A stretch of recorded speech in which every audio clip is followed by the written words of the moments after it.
Eh bien, salut tout le monde, les amis. Aujourd'hui, on se retrouve pour une toute nouvelle vidéo, donc une vidéo un peu spéciale. Donc, je vais faire en fait le débrief de la conférence Paradox qui a eu lieu hier. Aujourd'hui, enfin, moi quand j'enregistre là, aujourd'hui, on est le 15. Donc hier soir, il y avait la conférence, la Fangirling. Et donc voilà, donc je vais vous faire un petit résumé de ce qui s'est passé donc lors de cette conférence. Donc, on va tout de suite commencer par Europa Universalis 4, pardon. À tout de suite. Et donc, voici la première annonce donc, qui a eu lieu donc, à cette Gamescom. Donc, Paradox a commencé donc, par les extensions. Donc, Europa Universalis 4 et Crusader Kings 2. Donc là, nous allons nous intéresser donc, à Europa Universalis 4, donc, qui va se nommer The Art of War. Donc, un peu l'art de faire la guerre. Et donc, cette extension, pour résumer, je vous ferai à la fin de chaque annonce. Par exemple là pour Europa 4, je vais mettre des images qui ont été dévoilées et ensuite à la fin je mettrai un petit résumé avec les détails. Donc ça va être une bonne extension pour une fois. Enfin, pour ma part, j'étais un peu déçu des premières extensions qui a eu lieu. Je les trouvais pas très riches en contenu à part Wealth of Nation qui était pas mal. Mais enfin, la première Conquest of Paradise n'apportait pas grand chose. Là, voilà, on a quelque chose. Donc cette extension va s'intéresser donc à l'ère napoléonienne et à la guerre de 30 ans. Dans la guerre de 30 ans, on va rajouter des nouvelles mécaniques, des nouveaux events, apparemment aussi des nouvelles façons de se battre. Il y aura aussi une diplomatie qui sera améliorée. On pourra apparemment vendre sur les navires en trop. On pourra aussi donner des objectifs à nos alliés, donc ce qui peut être vraiment intéressant pendant la guerre, etc. Et aussi, on a le droit à une refonte de la map. Paradox a dévoilé qu'il travaillait en fait avec les meilleurs map modeurs de la community, donc la communauté, pardon. Donc ça c'est bien. On peut le voir sur certaines images. On voit quand même, par exemple, dans la région du Mamelouk, on voit qu'il y a une redécoupe, il y a plus de provinces, etc. Voilà, il y a des détails en plus, et voilà, c'est sympa. Donc, c'était tout pour Europa Universalis 4 Art of War. Et donc, le détail, je le mettrai. Et on passe tout de suite à Crusader Kings 2.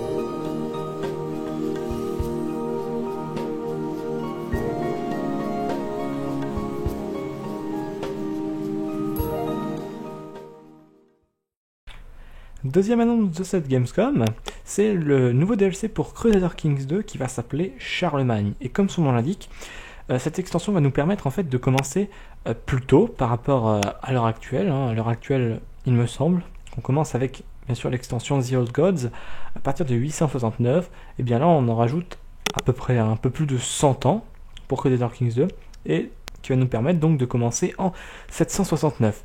Donc pour ma part, je trouve ça pas mal. Et donc, cette extension va rajouter des nouveaux events, parce qu'il y a forcément, il y a une période qui est rajoutée, etc. Donc, il va y avoir, peut-être, je sais pas, peut-être une nouvelle façon de jouer certains pays, je sais pas trop.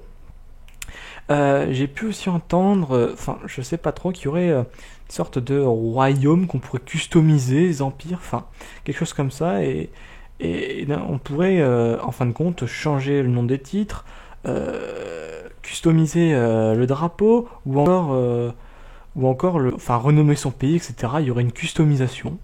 Donc ça c'est cool aussi. Et puis il y aurait un nouveau système aussi, un nouveau système de climat et de saison, transition. Voilà, j'en sais pas plus. C'est tout ce que j'ai entendu. Donc voilà. Donc maintenant va passer à la deuxième étape. Là, c'était les DLC, enfin les extensions annoncées.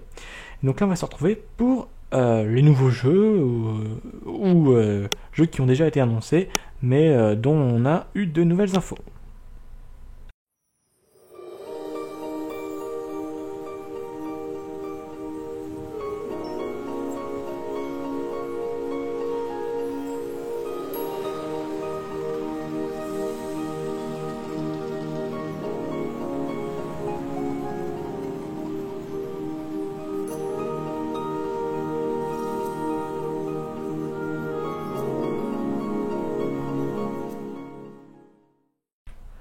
Maintenant, parlons jeux concrètement. Alors, c'était tout à l'heure, c'était la période DLC, et maintenant, donc, on arrive sur les jeux. Donc, il y a eu des annonces, hein. Et d'ailleurs, on sent qu'aujourd'hui que Paradox est en train de s'évader un peu, hein. J'ai envie de dire, il y a des jeux qui sortent, entre guillemets, du contexte Crusader Kings 2, Europa 4, enfin Europa, Victoria et Hearts of Iron. On sent que là, il y a une...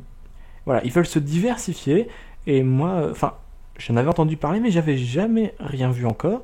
Et j'étais très surpris. Donc, je veux parler déjà de Rune Master. Alors, pour ceux qui savent pas, c'est une sorte de RPG fantastique, mélangé avec de la mythologie nordique. C'est quelque chose que j'ai vu comme ça. Après, franchement, ça a l'air d'être pas mal. C'est vraiment, voilà, c'est quelque chose à voir, à suivre. Voilà, j'en sais pas plus. Enfin, je me suis pas réellement intéressé, mais voilà, je voulais vous en parler, toucher deux mots. Et puis voilà. Donc on se retrouve pour la suite.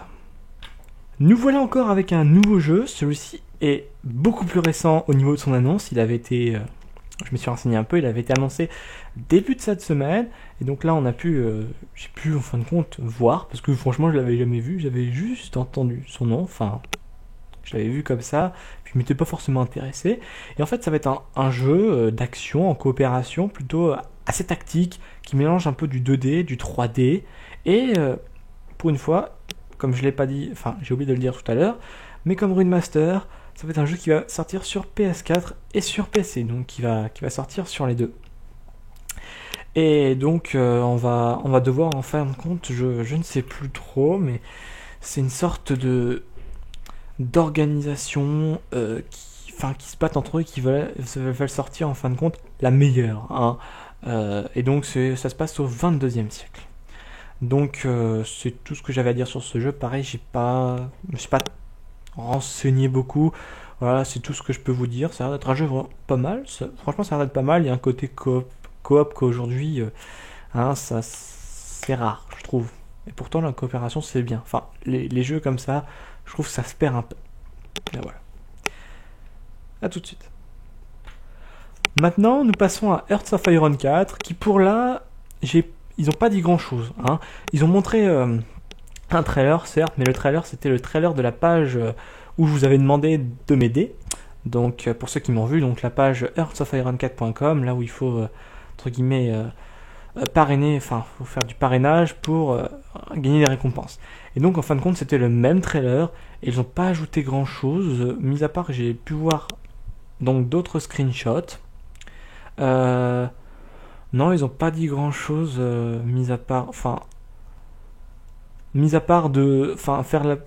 pas vraiment fait de la pub, mais ils ont juste dit, surtout n'oubliez pas d'aller sur la page que, je vous avais indiqué. On dit, vous pourrez gagner des récompenses, etc. Et puis il y a des petites photos, etc.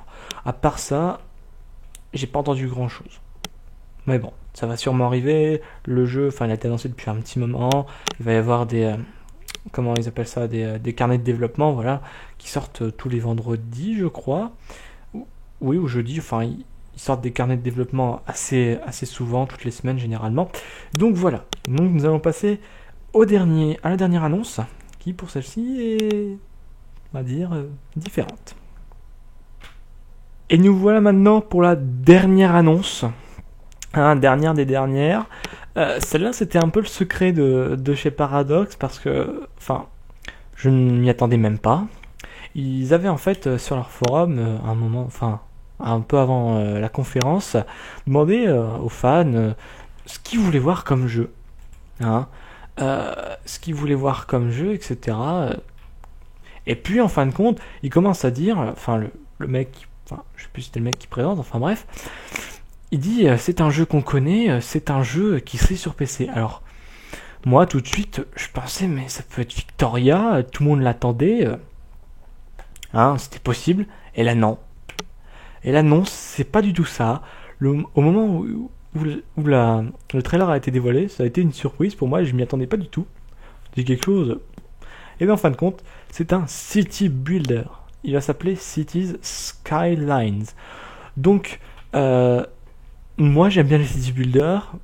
Alors pour ma part, j'étais vraiment surpris et ça m'a vachement étonné. Et je pense que ça va être un. Je pense qu'il va être bien. Par rapport à SimCity, quand on voit déjà, enfin d'aspect comme ça, franchement la taille de la ville, mais elle est juste immense. J'étais impressionné, etc. Un support des modes entièrement. Enfin, à part, je n'ai pas vu encore, mais je crois qu'il n'y a pas de mode multijoueur. Mais bon, on verra par la suite. Ça dépend. Mais je pense que voilà, ça va peut-être entre guillemets révolutionner, peut-être pas révolutionner le genre, mais en tout cas tacler un peu SimCity qui, pour moi, voilà, c'était moyen, hein, entre les bugs de serveur, le mode offline qui voulait pas sortir, etc. Franchement, j'ai bien apprécié. Donc voilà, c'était tout pour ce débrief de la Gamescom. J'espère que ça vous aura plu. Et puis, ben, on se retrouve pour de nouvelles vidéos. Et je rajoute peut-être une chose. Si vous voulez voir les trailers, parce que je les ai pas mis à cause des droits d'auteur, on sait jamais. J'ai préféré prévoir quand même, on sait jamais. Vous allez, enfin, ça se trouve facilement sur YouTube. Hein, voilà. Moi, j'ai juste mis des images. Et puis voilà. Donc, je vous dis, on se retrouve pour une prochaine fois. Et passez de bonnes vacances. Allez, ciao.